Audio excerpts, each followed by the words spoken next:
స్వామియే శరణమయ్యప్ప. అయ్యప్ప స్వామి 5 టెంపుల్స్ టోటల్గా. మనకందరికీ తెలిసినది శబరిమలై. శబరిమలై కంటే ముందు కుళత్తైపులి, మలయాళంలో కుళత్తపుర అంటారు, మనకి కుళత్తైపులి, ఆర్యన్కావు, అర్చన్ కోవిల్, శబరిమలై, పొన్నంబలమేడు, ఇలాగా 5 అన్నమాట.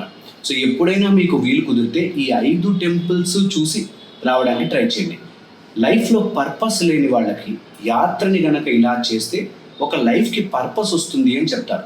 మీకు లైఫ్లో ఏంటో తెలియట్లేదు, ఏం చేయాలో తెలియట్లేదు, ఒక డైరెక్షన్ రావట్లేదు అంటే శబరిమలైకి ఈ 5 టెంపుల్స్ని కలిపి చూసే ప్రయత్నం చేయండి. ఎప్పుడైతే ఇలా చేస్తారో మీకు ఒక క్లారిటీ ఆఫ్ థాట్ వస్తుంది, క్లారిటీ ఆఫ్ డైరెక్షన్, మీ లైఫ్లో ఎటుపోవాలి అని తెలుస్తుంది. సో మీకు కనుక టైం దొరికితే కుళత్తైపురి, ఆర్యంకావు, అర్చన్ కోవిల్, శబరిమలై, పొన్నంబలమేడు ఇలా చూసే ప్రయత్నం చేయండి. స్వామియే శరణమయ్యప్ప.